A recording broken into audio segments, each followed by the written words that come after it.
Abra sua Bíblia aí, em Neemias, capítulo 4, a partir do versículo 7 até o versículo de número 23.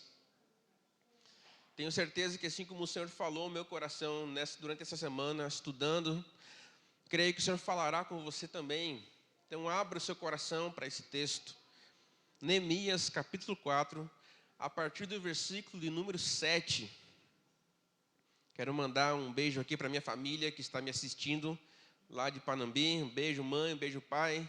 Beijo, sobrinhos, irmãs. E para você também que está em casa assistindo, que não pôde estar aqui, seja muito bem-vindo à nossa transmissão. Louvado seja Deus por essa equipe técnica que trabalha com excelência toda quinta-feira e todo domingo para transmitir com qualidade as nossas celebrações. Neemias, capítulo 4, versículo 7 em diante. E sucedeu que, ouvindo Sambalate e Tobias, e os árabes, os amonitas e os asdoditas, que tanto ia crescendo a reparação dos muros de Jerusalém, que já as roturas se começavam a tapar, iraram-se sobremodo. E ligaram-se entre si todos para virem guerrear contra Jerusalém e para os desviarem do seu intento. Porém, nós oramos ao nosso Deus e pusemos uma guarda contra eles, de dia e de noite, por causa deles. Então disse Judá: já desfaleceram as forças dos carregadores, e o pó é muito, e nós não poderemos edificar o muro. Disseram, porém, os nossos inimigos: nada saberão disso, nem verão, até que entremos no meio deles e os matemos, assim faremos cessar a obra. E sucedeu que, vindo os judeus que habitavam entre eles, 10 vezes nos disseram: de todos os lugares tornarão contra nós. Então pus guardas nos lugares baixos, por detrás do muro, e nos altos, e pus ao povo pelas suas famílias, com as suas espadas, com as suas lanças e com os seus arcos. E olhei e levantei-me e disse aos nobres, aos magistrados e ao restante do povo: não os temais, lembrai-vos do grande e terrível Senhor, e pelejai pelos vossos irmãos, vossos filhos, vossas mulheres e vossas casas. E sucedeu que, ouvindo os nossos inimigos, que já o sabíamos, e que Deus tinha dissipado o conselho deles, todos voltamos ao muro, cada um à sua obra. E sucedeu que desde aquele dia metade dos meus servos trabalhavam na obra, e metade deles tinham as lanças, os escudos, os arcos e as couraças, e os líderes estavam por trás de toda a casa de Judá. Versículo 17: os que edificavam o muro, e os que traziam as cargas, e os que carregavam, cada um com uma das mãos fazia a obra, e a outra tinha as armas. E os edificadores, cada um trazia sua espada cingida aos lombos, e edificavam. E o que tocava a trombeta estava junto comigo. E disse eu aos nobres, aos magistrados e ao restante do povo: grande e extensa é a obra, e nós estamos apartados do muro, longe uns dos outros. No lugar onde ouvirdes o som da buzina, ali vos ajuntareis conosco, o nosso Deus pelejará por nós. Assim trabalhávamos na obra, e metade deles tinha as lanças desde a subida da alva até o sair das estrelas. Também naquele tempo disse ao povo: cada um com o seu servo fique em Jerusalém, para que à noite nos sirvam de guarda e de dia na obra. E nem eu, nem os meus irmãos, nem os meus servos, nem os homens da guarda que me seguiam, largávamos as nossas vestes, cada um tinha suas armas e água. Vamos orar. Obrigado, Senhor, pela tua poderosa palavra. Obrigado, Deus, por estar nos ensinando a cada quinta-feira. Obrigado, Senhor, pelo teu Espírito aqui derramado. Encha o nosso coração, Senhor. Encha o nosso coração da tua presença. Em nome de Jesus. Amém. Amados, nós já temos sido ministrados sobre esse texto de Neemias, e não precisa eu aqui fazer um resumo total do que já foi ensinado. mas você lembra de alguns detalhes importantes. Uma delas é que Neemias, ele estava servindo ao rei como copeiro, e ele fica sabendo da desgraça em Jerusalém, e ele não fica indiferente. Neemias, ao ouvir o que estava acontecendo e de como estava o estado daquela cidade, ele se compadece e ele toma para si a responsabilidade de edificar. Ele assume esse papel, ele chora diante de Deus, ele ora diante de Deus e ele apresenta a situação diante do Senhor. Ele pede perdão pelos pecados cometidos pelo povo. E aí então o rei vê ele com um semblante triste e pergunta: o que está acontecendo, Neemias? Por que você está assim tão triste? E Neemias então apresenta diante do rei a sua situação e ele faz um pedido: por favor, deixa eu reconstruir a minha pátria, reconstruir a minha cidade, por favor. E o rei então lhe concede isso. E Neemias contava com a graça de Deus, que ele pede assim: então rei, me dê cartas para que eu possa atravessar as terras e também me dê carta para que eu possa chegar lá na floresta real e me deem madeira. E então o rei concede tudo aquilo que Neemias pedia, e ainda assim vai uma guarda pessoal acompanhando Neemias. E então nós chegamos aqui no capítulo 4, onde o trabalho começa, de fato começou o trabalho. Nós sabemos que o povo que foi para a reconstrução, que estava acompanhando Neemias, era pouco, era mais ou menos 42 mil apenas, era pouca gente para acompanhar e para fazer a obra, mas Neemias toma aquela atitude e vai adiante com aquele projeto. E aí então chegamos aqui no capítulo 4, onde Neemias começa de fato a construir, Neemias começa a trabalhar. E quando aqueles povos que estavam ali em volta viram aquilo, eles ficaram indignados, né? Mas ouvindo Sanbalate e Tobias e os árabes, olha o versículo de número 7. E sucedeu que, ouvindo Sanbalate e Tobias e os árabes e os amonitas e os asdoditas, que tanto ia crescendo a reparação dos muros, que as suas roturas se começavam a tapar, iraram-se sobremodo. Quando nós lemos o versículo 3 desse mesmo capítulo, você vê que esses camaradas, eles falavam assim: rapaz, essa obra não vai para frente. Ainda que venha uma raposinha, se ela encostar a pata, vai derrubar esse muro. Eles não terão condições. Só que o que acontece? No versículo 7, eles veem que a obra está avançando e que já começava a ver o alicerce construído e as brechas que tinham já estavam sumindo. E isso irritou esses camaradas. Incomodou demais esses homens. E eles falaram: rapaz, não é possível que esse povo vai fazer isso mesmo. Nós temos que dar um jeito de acabar com isso. Eles não podem seguir adiante com essa obra. E então eles se reúnem e pensam uma estratégia, uma maneira de parar essa obra. Só que tinha um porém. Sanbalate, Tobias, os árabes, até alguns deles, eles eram descendentes dos filisteus.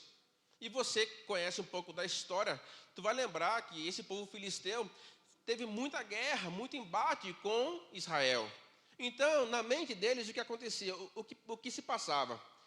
Israel não pode se fortalecer novamente. Nós já perdemos batalhas contra eles. Eles não podem ser fortalecidos. Se eles reconstruírem suas muralhas, reconstruírem suas cidades, eles podem tornar-se fortes como eram antigamente. Então, por isso tem uma raiva contra o povo judeu. Só que aí tem um outro detalhe interessante da história. Eles, Sanbalate e Tobias, eles não poderiam ir lá, de fato, e derrubar a muralha. Por que eles não poderiam fazer isso? Porque Neemias, ele estava respaldado pelo rei. Neemias tinha autorização para fazer o que estava fazendo. Neemias, ele tinha essa liberdade dada pelo rei Artaxerxes. Então, se Tobias, Sanbalate e essa turma fosse para lá, pegasse picareta e fosse querer derrubar a obra, muito provavelmente, Neemias entraria em contato com o Artaxerxes e falaria: Senhor, manda aí um exército para me ajudar, porque está complicado. Sambalate aqui está impossível.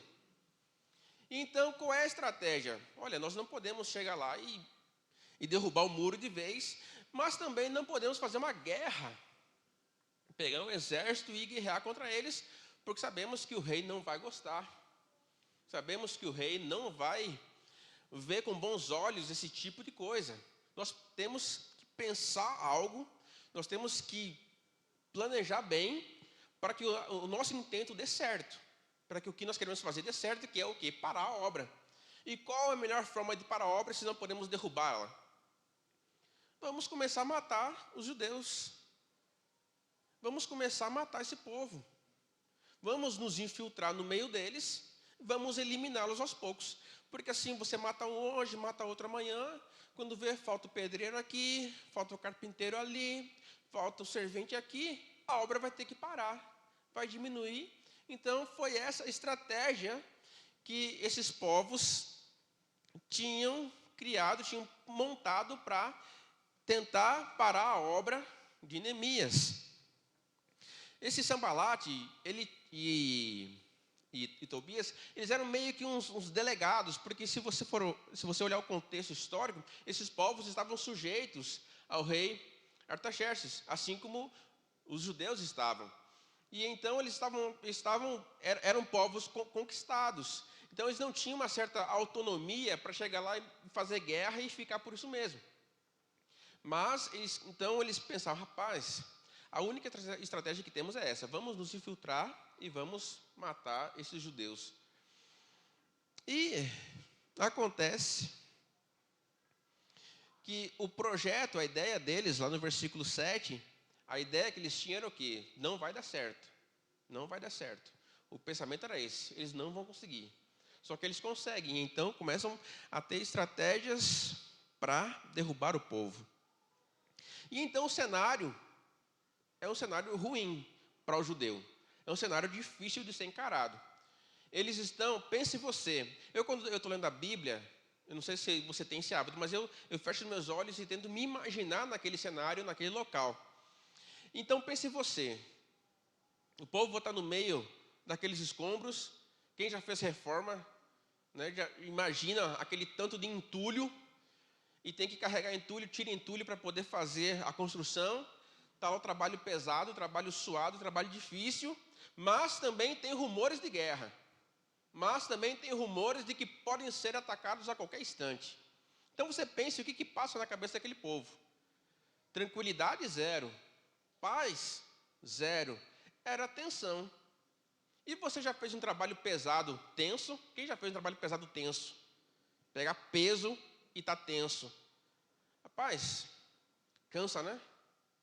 É puxado, fica muito mais pesado do que o normal. E é assim o estado do povo. Eles estão trabalhando, estão seguindo as ordens de Neemias, mas também estão preocupados. Rapaz, que hora esses caras vão aparecer? Da onde eles virão? Como eles virão? Eu estou aqui agachado fazendo massa e pode ser que eu seja apunhalado pelas costas. Mas acontece o que, queridos? Neemias fica sabendo, e ele toma uma decisão.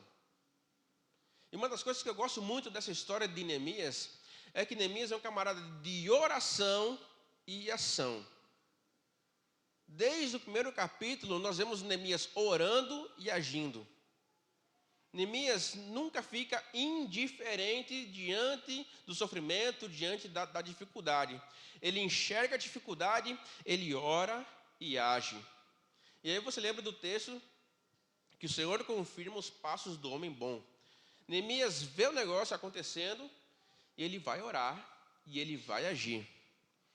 Quando olhamos para o versículo 9, ele fala assim: porém nós oramos ao nosso Deus e pusemos uma guarda contra eles de dia e de noite por causa deles.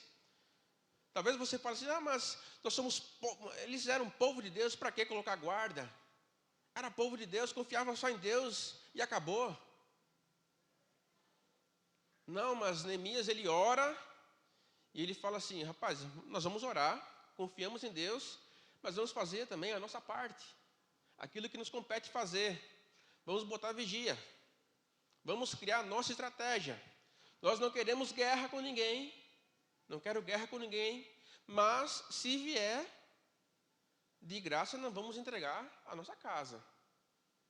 Nós não queremos brigar, nós não queremos sangue, mas se vierem, nós vamos nos defender. E é essa então a estratégia de Neemias. E aí então estão lá trabalhando, e a guarda agora está colocada junto com os trabalhadores. Só que o que acontece? É um serviço agora, é uma tarefa dupla, porque além de trabalhar, de construir, de puxar, de carregar entulho, carregar pedra, agora eles também têm que vigiar. E isso traz o quê? Traz um desgaste físico e emocional para quem estava ali trabalhando. E isso está no versículo de número 10. Você vê que as forças dos carregadores, eles estavam desfalecendo. Eles estavam, assim, literalmente cambaleando, de tão cansados e exaustos que estavam. E aí você pense, como alguém exausto, cansado, fadigado ao extremo, terá ainda condições de ir para a guerra? Dificilmente. Mas era esse o contexto que eles se encontravam. Era esse o contexto que eles se encontravam. Judá, aqui quando fala Judá, disse, não era a pessoa de Judá, aqui era a nação falando isso. Já se desfaleceram as forças dos carregadores e o pó é muito, e nós não poderemos edificar. E aí então, o que foi que aconteceu? Os inimigos vendo aquele cenário, vendo aquela situação, pensaram assim: rapaz, nós estamos agora com a faca e o queijo na mão. Nós temos a oportunidade que nós precisávamos. Vamos nos infiltrar. Aí o versículo 11 fala isso. Nada saberão, olha só. Disseram, porém, os inimigos, nada saberão disso, nem verão até que entremos no meio deles e os matemos, assim faremos cessar a obra. Eles percebem o povo cansado e eles pensam assim: é nossa chance, é nossa oportunidade de parar com isso tudo. Então eles planejam o quê? Uma campanha de assassinatos em segredo.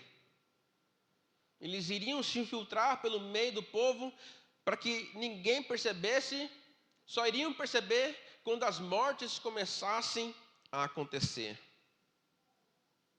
Como eu já falei no início, se fosse feita uma guerra estampada, escancarada, se Sanbalat, Tobias e os árabes fossem com um exército contra Jerusalém, não seria bem visto. E eles não queriam se queimar com Artaxerxes. Então, planejaram uma campanha para assassinar o maior número possível de judeus para que a obra fosse paralisada. Para eles, pouco importava a vida. O que importava era a obra separada. Não interessava se iriam morrer homens, mulheres ou crianças. O que importava é que a obra fosse paralisada. E aí, no versículo 12, você vê o quê? Que alguns judeus que não moravam dentro da cidade, atrás das muralhas, mas eles moravam na redondeza, aonde moravam esses povos inimigos. E eles ouviram falar, e 10 vezes, você vê no versículo 12, 10 vezes eles procuram Neemias e falam: Neemias, olha, os inimigos virão, e virão de tudo que é lado, você nem vai perceber que eles vão estar aí dentro. Quando você abrir o olho, já será tarde. Quando você se der conta, Neemias, o povo já foi dizimado e você nem percebeu. E aí então Neemias percebe, então, ele presta atenção, ele vê que não era conversa fiada. Ele vê que esses avisos não eram avisos aleatórios. O povo estava vendo os rumores do que estava acontecendo. E Neemias, então, toma atitude. Neemias, ele toma uma decisão, ele assume uma responsabilidade, ele não corre, ele não recua da obra, ele não volta para o reino lá de Artaxerxes, ele permanece na cidade, ele fortalece o povo, e ele anima o povo para batalha. Para a batalha. Versículo 13 diz assim: então pus guardas nos lugares baixos, por detrás do muro e nos altos, e pus o povo pelas suas famílias, com suas espadas, com as suas lanças e com os seus arcos. Um plano diabólico estava planejado e precisava ser agora enfrentado. E Neemias assume essa responsabilidade. Neemias, ele toma atitude aparentemente radical e que talvez nos dias de hoje seria algo até meio contraditório. Cristão pode usar arma. Cristão pode portar arma. Meu Deus, e agora, Senhor? O que é que eu faço? Será que eu posso comprar um 38 para me defender? Eu posso comprar uma 12? Senhor, será que eu faço curso de tiro? Meu Deus, e agora o que eu faço? Mas Neemias, ele ora ao Senhor e ele arma o povo. Neemias, ele fala assim: o que você tem em casa? Tu tem espada? Pronto, afia ela. Tu tem o quê? Tu tem lança? Pronto. Veja se a ponteira está boa. Tu tem o quê? Tu tem arco? Pronto, arruma as flechas. Assim que Neemias fez. Falei: povo, olha, nós não queremos briga com ninguém. Eu não quero guerra com ninguém. Mas se eles vierem, eles terão. Foi mais ou menos assim. Então, amigo, defenda a sua casa, defenda a sua família, defenda a sua esposa, defenda aquilo que Deus lhe deu. Defenda aquilo que o Senhor confiou na sua mão. Fique pronto para a batalha. Mas lembre-se que a batalha é do Senhor. Mas fique esperto. Fique alerta. Não fique dando bobeira. Defenda aquilo que o Senhor colocou na sua mão. E aqui é uma lição maravilhosa para nós, para todos nós. Às vezes deixamos nossas famílias expostas, nós mesmos damos brechas para que o inimigo se infiltre em nossa casa e acontece um desastre e nós não sabemos por quê. Senhor, onde foi que eu errei? O que foi que eu fiz de errado? Não se atentou, não se armou, não se protegeu, não se vigiou. Pergunta por que o filho não gosta de ler a Bíblia? Porque nunca viu o pai ler a Bíblia em casa. Pergunta por que o filho não gosta de orar? Porque não vê o pai e a mãe orando em casa. Pergunta por que o filho detesta devocional?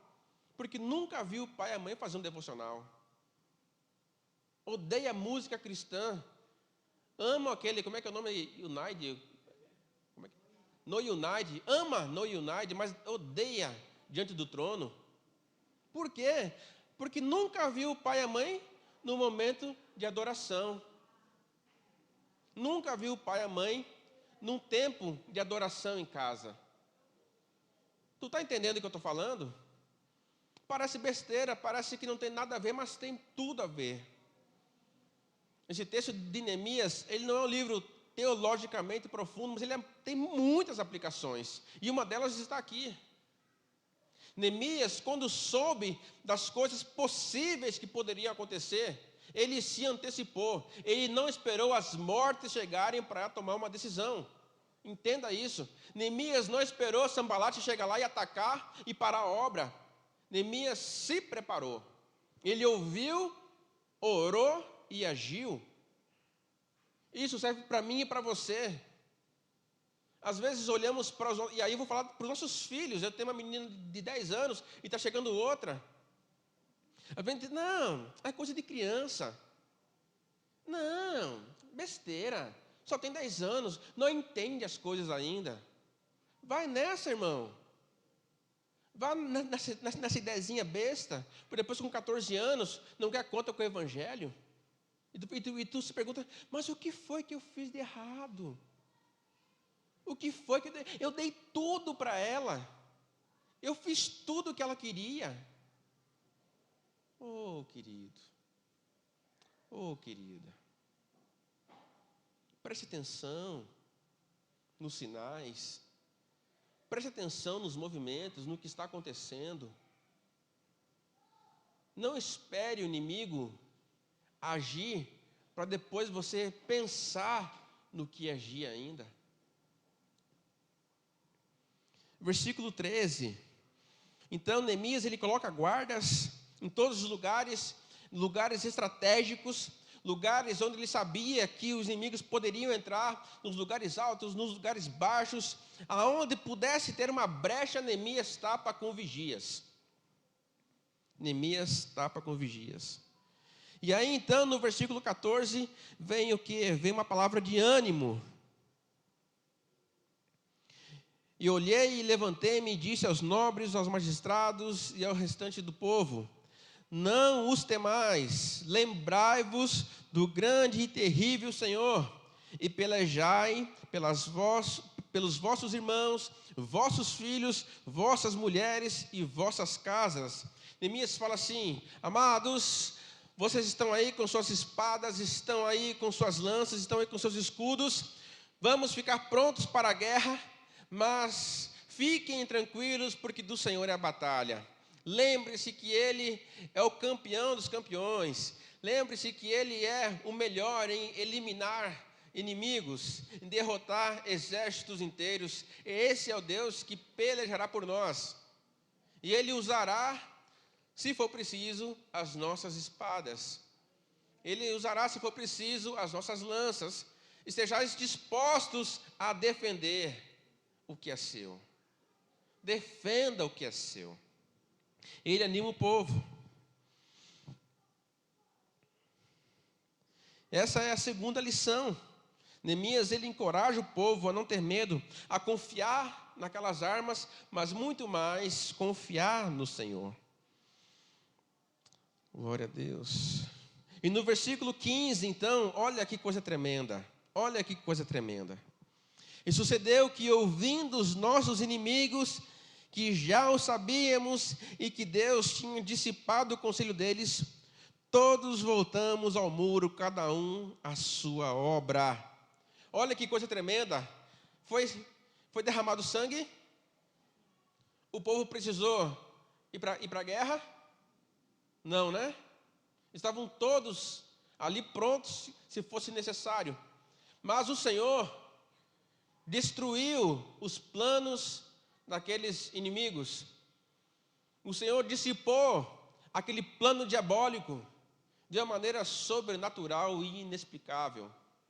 Porque os camaradas, quando viram lá o povo judeu, mesmo sendo poucos, mas organizados, falaram: rapaz, melhor não mexer com quem está quieto. Sanbalate olha assim para Tobias: ó Tobias, vamos deixar para lá. Vamos esquecer esse negócio de lutar contra Judá. Deixa eles fazer o muro deles lá, deixa eles viver a vida deles. Mas na verdade é o próprio Deus protegendo quem é seu. É o Senhor guardando o seu povo. É o Senhor protegendo a menina dos seus olhos. É o Senhor protegendo os seus escolhidos. Olha que negócio interessante. Assim, eu estava meditando nisso. O povo se armou, mas não foi para atacar. Às vezes você pode ter tido uma leitura errada da minha fala, mas a verdade é que o povo se armou não para atacar, mas para se defender. Perceba isso. Eles sabiam onde estava Sanbalate, sabiam onde estava Tobias, sabiam onde estavam os árabes, sabiam onde estavam os amonitas. Mas nenhum judeu saiu da sua função para ir matar o inimigo. Nenhum deles foi atrás para cometer um assassinato. Em nome de Deus, eu vou lá e vou matar esses árabes. Eles não fazem isso. Eles estão focados em construir um muro, construir a sua cidade e proteger a sua família. Em proteger o que é seu. E não em matar o inimigo, como estava na mente dos outros. Porque os outros queriam matar. Talvez você fale assim: não, mas seria justificável se Neemias pegasse uma parte do povo e fosse lá e matasse Sanbalate. Era justificável, porque era o inimigo. Mas pense bem, o povo de Deus não pensa assim. O povo de Deus está focando o quê? É no seu propósito, é na sua missão, é naquilo que Deus pediu para fazer, e Deus não pediu para Neemias, vai e ataque. Deus não falou para Neemias, vai se vingue. Não foi isso. O propósito era o quê? Construa a cidade, reconstrua a cidade. Se proteja, se defenda, defenda o que é seu. O Senhor está com vocês. Às vezes, em nome de Deus, nós assumimos posturas violentas e falamos que é em nome de Deus. Fazemos coisas absurdas dentro da nossa própria casa e falamos que é de Deus. Principalmente homens, eu sou o cabeça da casa, eu é que mando, eu é que decido, eu é que faço. E torna-se um marido abusivo, torna-se um marido violento, agressivo, com palavras, porque em nome de Deus estou cumprindo o meu papel, estou cumprindo a minha missão como sacerdote da casa. Oh Deus, ajuda, Senhor. E no versículo 16 fala que, mesmo que aqueles inimigos não mais estavam atacando, não mais tinham esses intentos, mesmo assim Neemias não baixa a guarda, mesmo assim Neemias não recua, mesmo assim Neemias não diminui o ritmo de trabalho. O versículo 16 fala assim: e sucedeu que, ouvindo 16, e sucedeu que, desde aquele dia, metade dos meus servos trabalhava na obra, e metade deles tinha as lanças, os escudos, os arcos e as couraças, e os líderes estavam por detrás de toda a casa de Judá. As coisas se melhoraram, o clima ficou menos tenso, mas o povo continuou em alerta. O povo não baixou a guarda, o povo não deu brecha. Às vezes nós temos a tendência de que quando as coisas estão difíceis, nós ficamos mais fiéis, ficamos mais justos, ficamos mais santos, mas quando as coisas melhoram, quando as coisas ficam mais tranquilas, nós relaxamos, tiramos o pé do acelerador, diminuímos o ritmo, ficamos mais descansados, ficamos mais à toa, assim como Davi, quando pecou com Batseba. O povo estava em guerra, mas Davi ficou no palácio, caminhando pela varanda, e ali, distraído, mente vazia, a oficina do... Tem até um versículo para isso, né? Fica ali, andando, e aí, quando vê aquela menina, aquela mulher, fala, rapaz, estou aqui de boa, sem fazer nada, vou adulterar. Sabe que foi assim? Não foi assim, você sabe que não. Mas Davi baixou a guarda, Davi se distraiu, o que não acontece com Neemias. Mesmo a aparente ameaça sendo dissipada, Neemias permanece em alerta e mantém o povo em alerta. E o versículo 17 continua: os que edificavam o muro, e os que traziam as cargas, e os que carregavam, cada um com uma mão fazia a obra, e a outra mão tinha as armas. Perceba, eu acho que foi uma obra bem difícil de ser feita, porque aqui o texto é bem literal. Numa mão eles tinham lá a colher de pedreiro, na outra mão eles tinham uma espada, tinham uma lança, tinham um arco. Então você pense, né, a dificuldade que poderia ser esse trabalho. Mas assim eles faziam a obra acontecer, e foi assim que em 52 dias eles concluíram o muro. Eita. Ó, foca aqui, foca aqui, foca aqui. Então, em 52 dias, eles construíram um muro, restauraram a cidade nesse ritmo, com a arma na mão e a ferramenta na mão, fazendo o que tinha que ser feito. E aí, eles falam assim, Neemias fala assim, rapaz, é o seguinte, nós somos um grupo pequeno, e a obra é muito extensa. Vamos aqui planejar, fazer algo, para que quando formos atacados, vamos tocar a trombeta, e aonde tocar essa trombeta, vamos nos reunir ali, para que assim tenhamos uma força maior de combate. E aí Neemias monta a estratégia, divide ao longo da obra as famílias e coloca então pessoas com a buzina ali, para que se naquele ponto fossem atacados, então corria todo mundo para lá e ia defender o povo. E eles estão trabalhando, atentos, confiando no Senhor, fazendo o que deveria ser feito, no ritmo que deveria ser a obra, e aí o cansaço se some, vai embora, porque o propósito está sendo cumprido. Quando o próprio povo vê as muralhas crescendo, eles veem as portas sendo colocadas, eles veem a cidade dos seus antepassados sendo reconstruída, os anima a seguir, os anima a continuar e dá ainda mais de si para aquela obra acontecer. Tem dois textos que eu acho muito interessante. Um é de Winston Churchill e outro é de Pierre Corneille. Fala assim, ó: o cumprimento do dever espiritual em nossa vida diária é vital à nossa sobrevivência. E o outro texto: cumpre o teu dever e deixa o resto com o céu. E foi exatamente isso aqui que Neemias fez. Ele orava ao Senhor, ele confiava no Senhor, mas também fazia o que lhe era possível fazer e fazia aquilo que era sua obrigação fazer. Ele cumpria o seu dever espiritual, orando, entregando e confiando a Deus, mas também como um líder, como um homem de guerra, ele estava pronto. E ele anima o povo a tomar essa mesma atitude, a tomar esse mesmo pensamento. Que coisa maravilhosa. E há sobre Neemias uma graça especial, porque um homem apenas, ele consegue motivar, ele consegue levar uma nação inteira ao mesmo pensamento, ao mesmo Espírito de Deus derramado sobre aquela nação. E eles então reconstroem o muro. E a cidade vai tomando forma, e isso incomodando os inimigos. Nós chegando no versículo 21, diz assim: assim trabalhávamos na obra, e metade deles tinham as lanças desde a subida da alva até o sair das estrelas. Ou seja, desde a manhã até o anoitecer, até a tardinha, o povo estava ali no mesmo foco, no mesmo objetivo.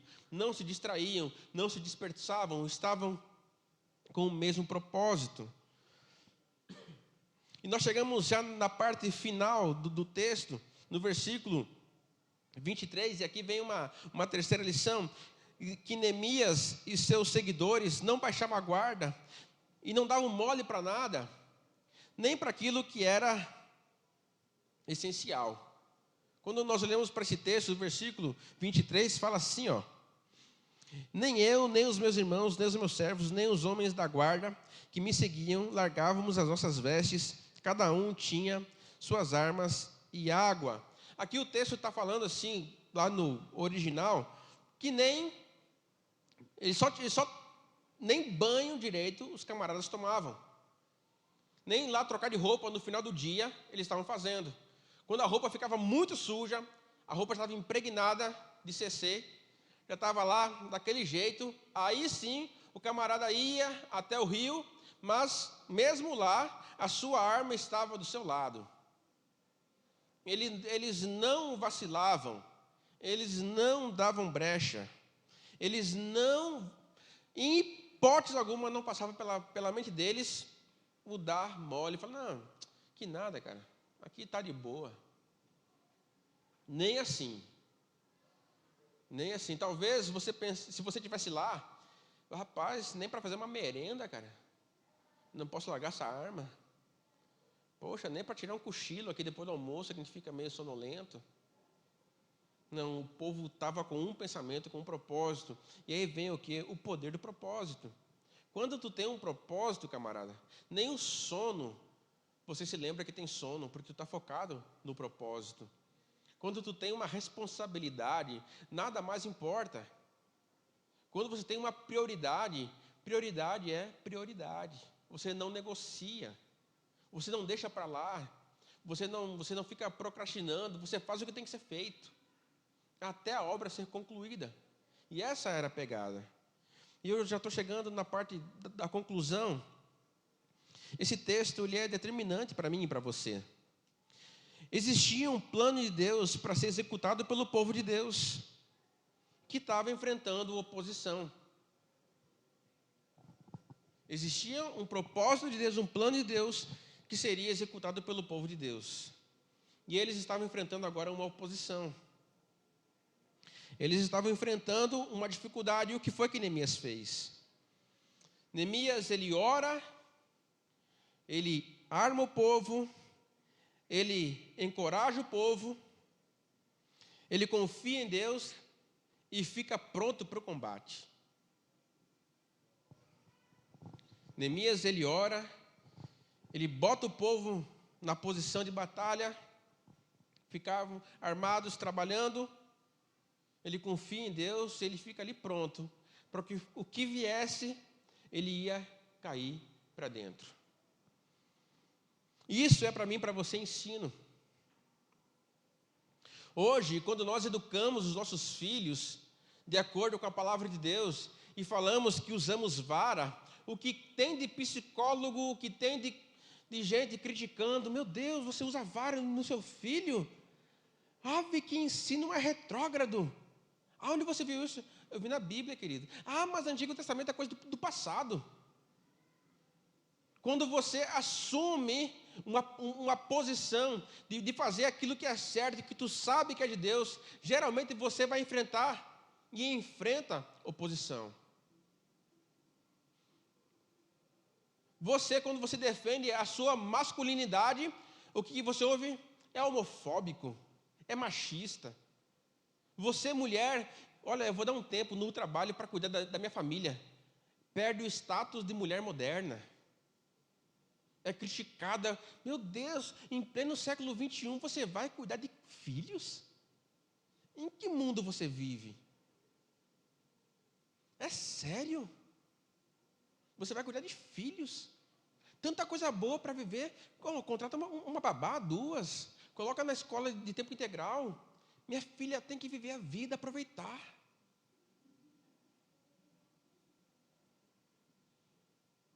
Quando você assume papéis de cristão verdadeiro diante de uma sociedade corrupta como essa, você enfrenta oposição. Porque ser honesto enfrenta oposição. Ser correto, ser verdadeiro, ser íntegro, enfrenta oposição. Essa semana foi engraçado que Simeia recebeu um Pix, por engano, de uma outra mulher, e ela ligou para Simeia desesperada, pedindo para que Simeia, por favor, devolvesse o dinheiro para ela, né, coisa e tal. Simeia, minha filha, relaxe. Simeia, na hora, conferiu lá o valor, entrou realmente, devolveu. A menina mandando 1000 agradecimentos, porque ela esperava que não ia receber. Mas o dinheiro não era de Simeia, pô. Vai guardar para quê? Mas o Senhor abençoou, eu estava orando. E o Senhor abençoou. Oh, pelo amor de Deus. Pelo amor de Deus.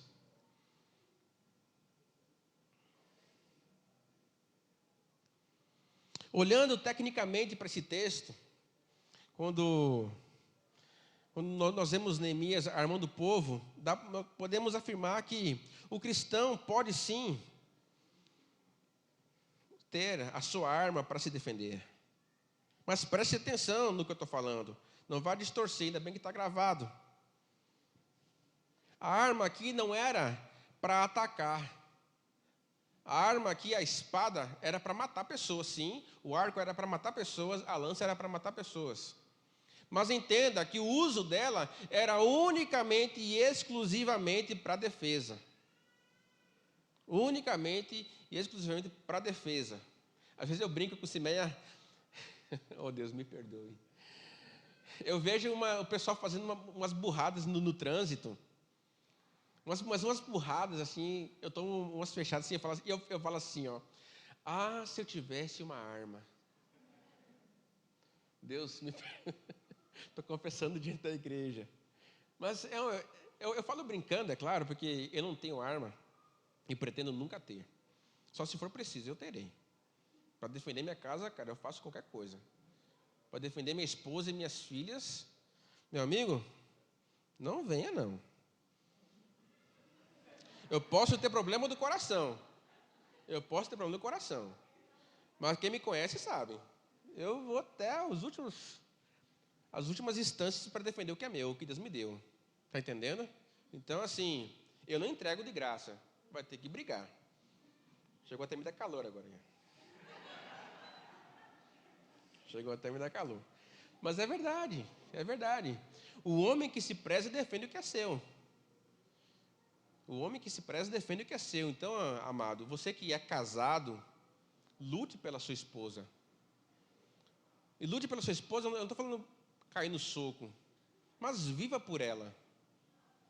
Seu esposo não casou com você por acaso. Seu marido não casou com você por acaso.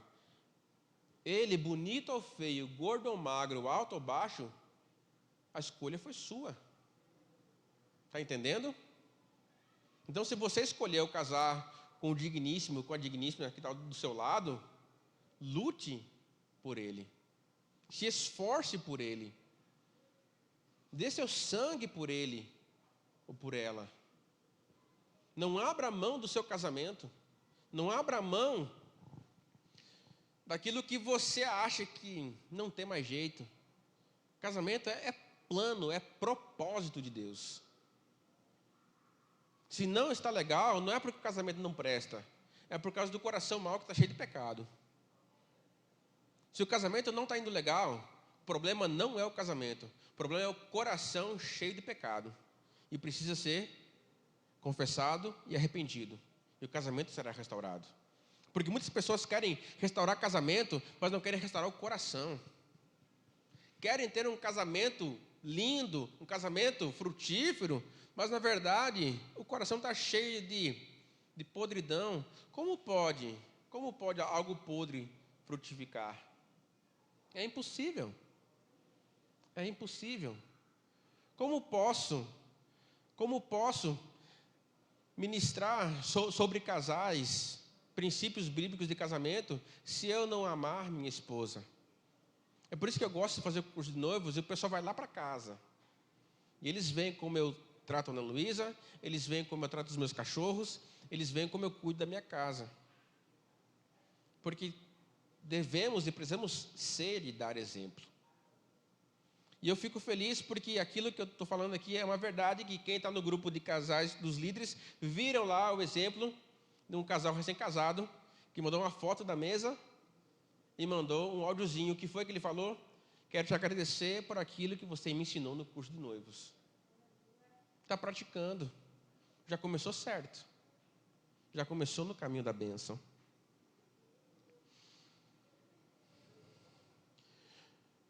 O inimigo, queridos, ele usa de muitas artimanhas para se infiltrar no meio do povo e ir minando a força de trabalho. Preste atenção na sua casa. Verifique se não tem um Tobias e um Sambalate na sua sala. Observe se não tem um árabe, uma adonita na sua cozinha. Se não tem uma influência de algum desses elementos na sua casa. Uma das formas mais sutis que ele tem de entrar é pela televisão. Você tem o controle da sua televisão? Eu não estou falando controle remoto. Você tem controle do que você assiste? Você tem controle do que passa na tela da sua TV? Você sabe o que você assiste? Você sabe o que sua filha assiste?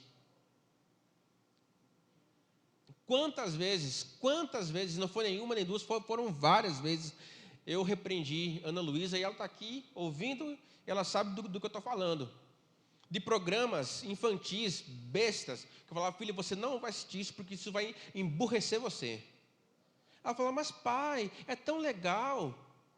E eu vou dar o nome de um, Bugados. Não sei se alguém assiste aqui, do Clube. Ninguém assiste, né? Glória a Deus. Negócio besta, idiota, velho. É da Globo também, né? Aí também vai sair o quê? Tem alguma coisa boa que vem da Globo? Ele falou: filha, você não vai assistir isso. E hoje ela detesta esse tipo de programa. E eu fico filtrando o que ela assiste. Eu falei: filha, não. Você, assim, eu não vou... E eu sempre uso um argumento positivo. Por que eu não permito ela assistir? Filha, você é menina de Deus. Você é uma menina linda. Você é uma menina inteligente. Você é uma menina esperta, estudiosa. Então você vai perder tempo com besteira, filha. Que tal você assistir algo mais edificante? Que tal você assistir algo legal? Aí tem horas que eu sofro porque ela vai assistir ideias incríveis. E aí ela fala que, pai, eu vi um negócio lá, você vai ter que fazer. Pronto, fui eu que plantei no coração dela. E eu fico feliz por isso. Então a gente vai recortar papelão, vai recortar garrafa PET, vai pensar em coisas mirabolantes e a gente vai construir. Eu prefiro isso, eu prefiro ter esse trabalho, do que permitir que minha filha fique exposta a idiotices. Aí vemos um adolescente bobão, por quê? Está exposto à besteira. E os pais não se tocam nisso. E os pais não prestam atenção nisso. E permite que o inimigo sambe na sala. Preste atenção na sua casa. Ao tempo que você ora, você age. Ao tempo que você ora, você age. Neemias deixa isso muito claro. Neemias deixa isso muito claro. Enquanto você ora, você age. Quais são as armas que você tem, que você usa contra essa influência negativa digital? Quais armas você usa? Ah, Lucas, eu não sei o que fazer. Nunca ninguém me disse nada. Mas tu já procurou o pastor? Você já procurou seu líder? Temos infinitas ferramentas. Recentemente agora, eu vi que as mulheres várias compraram um livro lá das virtudes, né? Cara, que livro fantástico. É uma ferramenta maravilhosa para você aplicar com seu filho. Lá com a Ana Luísa, e aí vou dar uma propaganda, não ganho nada com isso, e glória a Deus, porque é um negócio tremendo. Nós temos lá um devocional do Esmilinguido, que a Ana Luísa tem desde os 2 anos, né, Fran? 4? Desde os 4 anos, a Ana Luísa vai fazer 10. Tem um devocional do Esmilinguido, maravilhoso. Ele já está todo já capengando já, de tanto que a gente usa, porque lê o ano todo, então já tem 6 anos repetindo esse devocional. Algo tremendo, eu aplico com ela, é uma ferramenta que tenho. Livros, as 7 necessidades básicas da criança, quem já leu? Livro tremendo, livro excelente. A família do cristão. Tem tanta coisa boa que nós temos a nosso favor para proteger a nossa casa. Aí temos lá uma crise conjugal, e aí pergunta: varão, você já leu o livro 5 Linguagens do Amor? Rapaz, nunca nem vi. Tu já leu o Ato Conjugal? Nunca nem vi. Tu já leu a Família do Cristão? Nunca nem vi. Amado, ajuda, né? Ajude. Você compreende o que eu estou falando? Você entende o que eu estou falando? Nós temos armas poderosas para proteger o que é nosso. Defenda a sua casa. Defenda o plano de Deus para a sua família. Arme-se contra todo intento do mal. Arme-se contra a ação do maligno. Não espere ele lhe roubar o que é precioso para você se atentar. Não espere ele furtar de você o que é precioso para você. A ficha caiu agora e eu perdi. E eu quero concluir lendo o texto, 21 horas agora, já estou encerrando no horário. Texto de 2ª Carta aos Coríntios, capítulo 10, do versículo 2 ao versículo 6. 2ª Carta aos Coríntios, capítulo 10, versículo 2 ao versículo 6, diz assim: rogo-vos, pois, que quando estiver presente, não me veja obrigado a usar com confiança da ousadia que espero ter com alguns, que nos julgam, como se andássemos segundo a carne. Porque andando na carne, não militamos segundo a carne. Porque as armas da nossa milícia não são carnais, mas sim poderosas em Deus para a destruição das fortalezas. Olha que coisa tremenda. destruindo os conselhos e toda altivez que se levanta contra o conhecimento de Deus, e levando cativo todo o entendimento à obediência de Cristo, e estando prontos para vingar toda a desobediência quando for cumprida a vossa obediência. Perceba, mas sim, as nossas armas são poderosas em Deus, para destruir as fortalezas. As coisas práticas que eu lhe falei: devocional, leitura de um livro, adoração. Você acha que isso não influencia? Mas influencia, porque ela é potencializada em Deus. Aquilo que nós aplicamos, às vezes achamos sem efeito, fique tranquilo, porque Deus potencializa a sua oração. Você olha assim, mas o devocional parece que não entende. Vai entender, vai colocar em prática, porque é Deus que potencializa essa prática. Amém, queridos? Vamos finalizar, encerrar essa noite às 21h02. Quero convidar você a se colocar em pé.